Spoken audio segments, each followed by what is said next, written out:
It was a low moment for me, but it was not the lowest. As I'm getting older, I'm meeting more and more people who have very specific rock bottom stories. They usually involve alcohol or drugs. Mine does not, but I will share it with you anyway. I did not lose my virginity until I was a senior in college. I was almost 22 years old. It's not rock bottom, but it's also not a point of pride. Thank you, ma'am. I can't tell if your applause was sarcastic or sincere, but either way, I appreciate it. It is true. I was almost 22.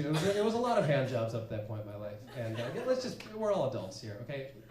Getting a hand job is a lot like going to a modern art museum. You try to enjoy it, but the whole time you're just shaking your head going, I legitimately could have done this myself.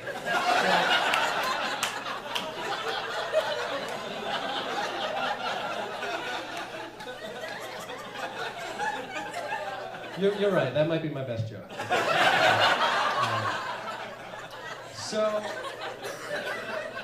So I graduated from college having slept with only one person, and I'm out in the world trying to do the one-night stand thing, and I'm figuring out pretty quickly that I'm not only bad at sex, but I am aggressively bad to the point where I would just finish immediately, which was very embarrassing. Now, what made this even worse is that I've been told I'm pretty well endowed, which is cool, but it's more disappointing in that situation when a woman sees something that looks like it should be a good time, and then that happens and everything's ruined. That would be like going to play pickup basketball, and you see a guy who's 6'7", you're like, oh, let's pick that guy, he's got to be great at basketball. And then as soon as you pick him, he just comes in his pants.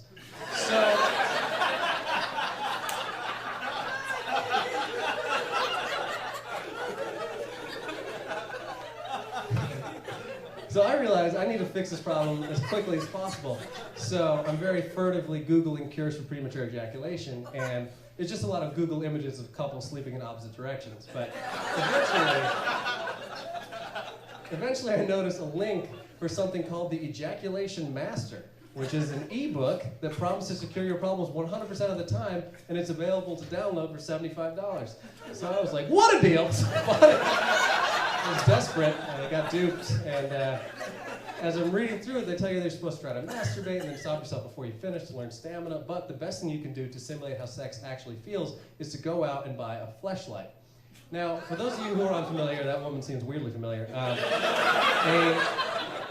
a fleshlight, if you're curious, is a male sex toy that is a rubber facsimile of a vagina that fits inside a flashlight-looking container. Now, the design is funny to me because it's meant to look like a flashlight so that nobody would know what it is. As if I'm not going to take it home and hide it immediately. I'm just going to proudly display it on my coffee table. When friends come over and they're like, hey Adam, cool decorative flashlight. I'm like, oh, thank you so much, but don't touch it. So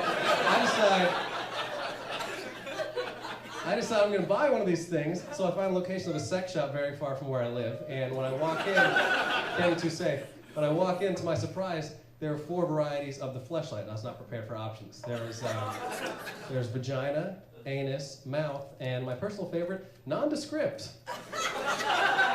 Very off-putting. So, looks like a coin slot if you're indecisive. So, I got the vagina one, too. I didn't want to be weird, and I bring it home, and I'm reading through the directions, and they tell you that you're supposed to take the rubber part out, and you heat it under hot running water so it gets warm. And then you put it back in the flashlight container, and then you have to add lube, which is sold separately, which I feel they're gouging me on lube, that should be included. And then you have to either hold it or find some place to put it so you can use it hands-free, which is another interesting debate to have for yourself. Now,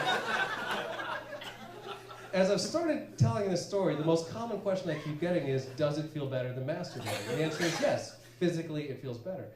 But emotionally, it feels like the worst moment of your life. Guys, my point is this. You may think you've had a rock bottom experience. Maybe you got a DUI. Maybe you stole from somebody to pay for drugs. I don't know. But there is no rock bottom more shameful than the shower you take after you've just wedged a fake vagina between a mattress and a box spring.